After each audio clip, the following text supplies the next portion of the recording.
नमस्कार भावांनो, हिंदी केसरी मैदानामध्ये आपलं सर्वांचं स्वागत आहे. तर भावांनो, समोर जे नंदी दिसत आहेत ते आहेत आपल्या सर्वांच्या लाडक्या या बैलगाडी क्षेत्रातल्या देव रुस्तम व द्वादशम हिंदी केसरी बकासूरच्या दावणीतले भावांनो दोन हिरे. त्यांचं नाव म्हणजे भावांनो एकाचं लाल्याबाई आणि एकाचा भावांनो बाल्याबाई. आणि नक्कीच भावांनो चांगला स्पीड लागला जोडीला. कशी पळाला घरचा साज कमेंटच्या माध्यमातून आपल्याला कळवायला विसरू नका. जर तुम्ही आपल्या चॅनलला नवीन असाल तर चॅनलला सबस्क्राईब करायला विसरू नका. भावांनो नक्कीच आपल्या बकासूरचे नाव पुढे चालवण्यासाठी सज्ज झालेले आहेत. आणि भावांनो काय स्पीड लागला आहे, अर्ध्या फाटीतूनच फेरा दिलेला आहे लाल्याबाई आणि बाल्याबाईला.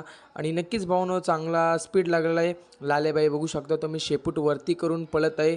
आणि नक्कीच आपल्या बकासूरचं नाव पुढे चालवायचा हे प्रयत्न तर करणारच आहेत. तर भावांनो यांचा फेरा आवडला असेल तर जर तुम्ही चॅनलला नवीन असाल तर चॅनल सबस्क्राईब करायला विसरू नका. असेच नवीन नवीन अपडेट्स आपल्या या चॅनलवरती येत राहतात, त्यामुळे सबस्क्राईब करून ठेवा. भेटूया पुढच्या व्हिडिओमध्ये. धन्यवाद.